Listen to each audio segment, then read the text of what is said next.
Alberta NDP MLA for Calgary-Edgemont, and the critic for Status of Women. Today is International Women's Day, a time for everyone to recognize and celebrate the social, economic, cultural, and political achievements of all women and girls. And we absolutely do have a lot to celebrate since that first International Women's Day was held in 1911. Like how very proud I am to serve as a member of Alberta's largest official opposition, led by a woman. We have 22 of our 38 MLAs are women, including Brianna Hoyle, MLA for Edmonton South, the first Black woman elected to our Alberta legislature.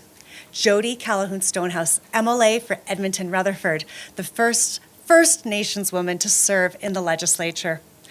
But for all the amazing achievements women and girls have had to celebrate, we're still failing badly, short in some areas, such as equitable access to menstrual products, prescription contraception, and education about reproductive health. These are essential parts of healthcare. And who would have imagined that if we had a woman standing on our way at a vital healthcare program that would have significant positive life-changing impacts on the lives of hundreds of thousands of Albertans? But it's true. Premier Daniel Smith and the Health Minister, Adrienne Lagrange, have vowed to reject a national pharmacare program, which, among others, benefits would give Albertans barrier-free access to contraception. The first part of the recently announced National Pharmacare program includes coverage for birth control and diabetes medication, but the UCP government plans to opt out of that program. The UCP seems to think everything is fine and no changes needed.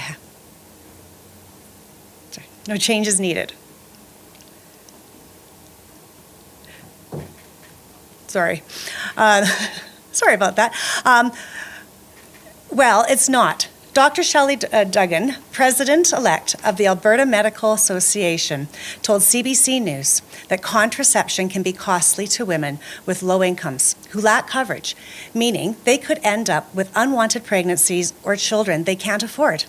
And diabetic medication, including insulin, lipid lowers, and blood pressure medication, can run up to hundreds of dollars each month. Dr. Rupender Tour, medical director and founder of the IUD and Women's Clinic in Calgary, said at a recent media conference that 40% of pregnancies in Alberta were unintended, resulting in an estimated $40 million annually in direct health care costs alone. Universal coverage for prescription contraception will save Albertans money and help women to fully participate in our economy and every aspect of our society. We know that people who live in poverty are often forced to choose between buying food for their family and buying medication.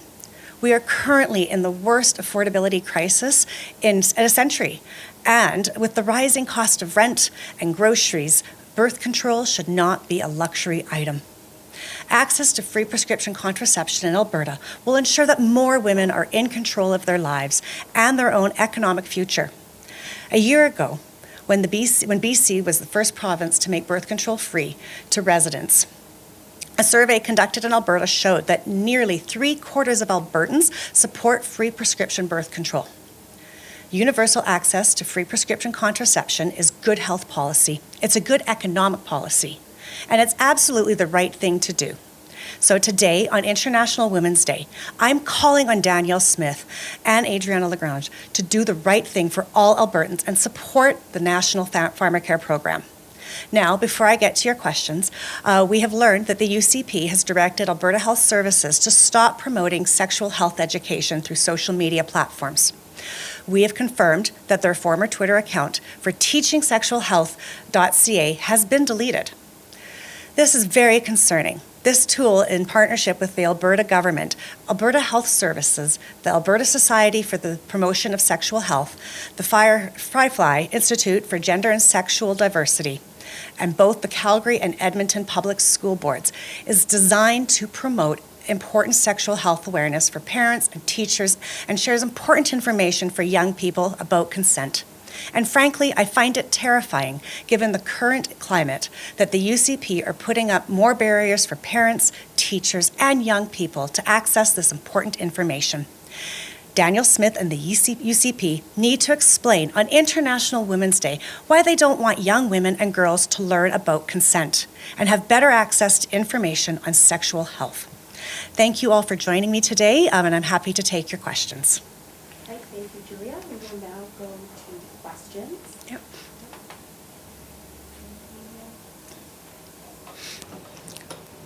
All right, there we go. Thank you, Julia. We'll now go to questions. So just a reminder for those joining us on the phone lines to use *9, and for those joining us on Zoom to use the raise hand function to get into the question queue.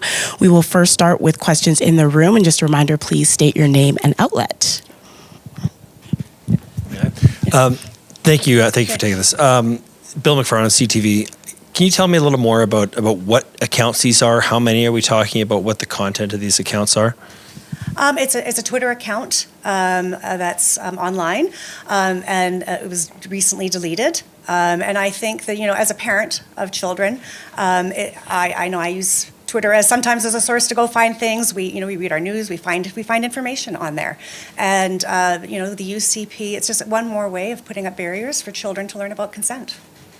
Are you able to speak a little more just about spell out your specific concerns about removing this information? I can hear the government's voice already saying that, parents can speak to them, that there are other resources out there. I'm just wondering how you kind of address those. Yeah, I think as a parent, we all need resources at time to help us teach our own children. And and with a website like that, it is going to be well-funded with good education, and it's a resource. And it's just taking resources away from parents to be able to teach their kids about consent. All right, one more scan for the room. Okay, and we'll go to online. All right, and with no questions, that concludes our press conference. Thanks, folks.